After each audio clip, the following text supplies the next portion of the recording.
കൂട്ടുകാരെ, ചരിത്രത്തിലെ ഏറ്റവും ഭീകരമായ കപ്പൽ അപകടങ്ങളിൽ ഒന്നിനെപ്പറ്റി കേട്ടാലോ? 1816 ജൂൺ മാസത്തിലാണ് ഫ്രഞ്ച് നാവികസേനയുടെ പടക്കപ്പലായ മെഡൂസ ഫ്രാൻസിലെ റോച്ച്ഫോർട്ടിൽ നിന്നും സെനഗലിലേക്ക് പുറപ്പെടുന്നത്. പുതിയ ഗവർണറെയും ഉദ്യോഗസ്ഥരെയും സെനഗലിൽ എത്തിക്കുക എന്നതായിരുന്നു ദൗത്യം.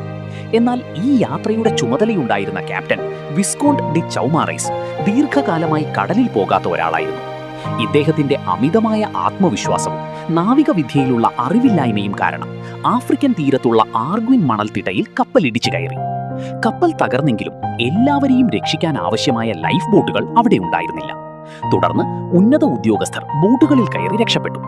ബാക്കിയായ 147 പേർക്കായി തട്ടിക്കൂട്ടിയ ഒരു മരച്ചങ്ങാടമാണ് പിന്നീട് ചരിത്രത്തിലെ ഏറ്റവും ക്രൂരമായ അതിജീവന പോരാട്ടത്തിന് സാക്ഷ്യം വഹിച്ചത്.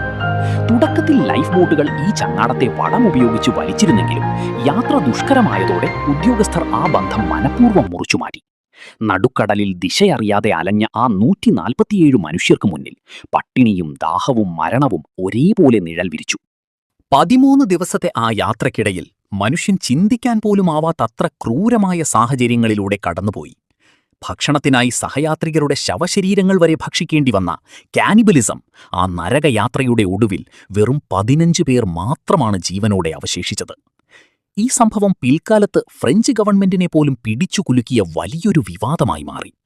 തിയോഡോർ ജെറിക്കോ എന്ന ചിത്രകാരൻ ഈ ദുരന്തത്തെ the raft of the medusa എന്ന തന്റെ വിശ്വപ്രസിദ്ധമായ ചിത്രത്തിലൂടെ ലോകത്തിനു മുന്നിൽ അനശ്വരമാക്കി. ചരിത്രത്തിലെ ഈ നടുക്കുന്ന കഥ നിങ്ങൾക്കിഷ്ടമായെങ്കിൽ വീഡിയോ ലൈക്ക് ചെയ്യാനും ഇത്തരം കൂടുതൽ അറിവുകൾക്കായി ചാനൽ സബ്സ്ക്രൈബ് ചെയ്ത് കൂടെ കൂടാനും മറക്കല്ലേ.